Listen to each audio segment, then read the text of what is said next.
Hi, welcome back. Welcome back to my channel. If you haven't already been on here, my name's Sean. We are restoring a Vauxhall Astra GTE Mk2 16 valve, and I think we're on about the fifth part 5, are we? Part 5. Today we're going to put the weld the rear corner on today, rear driver's corner.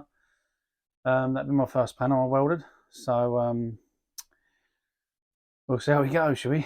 Right, let's crack on.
this is the first panel I fitted ever on a car. So that's the rear corner panel, drivers. You can see there's a bit of it's got a bit of weld through primer on it at the moment just to protect it. It's going rusty. As you can see down there, I'll put that new panel in there. Look. That's it. I made all that. This up here has got to be all fixed. Put around here. I've got a panel to put in here, what I've made. And then up there, just a bit rotten. I'm just going to cut all that out. Up there and then rebuild all that. But yeah, I'm happy with that. The first panel. So, right. Just want to put it out there now. I know you're going to see this welding trolley in the background at some point. And you're going to probably think, wow, look at that. It's made out of wood. Yeah, I made it. Right, I made it out of wood. So I don't want you getting all jealous out there, thinking, cool, I want one of them. So I just want to let you know, it's not for sale, all right? I'm not selling it to anyone. A special, look at it. All right, it even moves around. Look at this, look at that. Moves around, it's got wheels. Oh, I can feel the jealousy already. Anyway, hope you've enjoyed my video. Subscribe, like, please give us a big thumbs up. If any comments you want to talk about, especially if you want to talk about the welder, well, not the welder, I should say, the welding trolley. So get yourself involved, and I'll see you next time.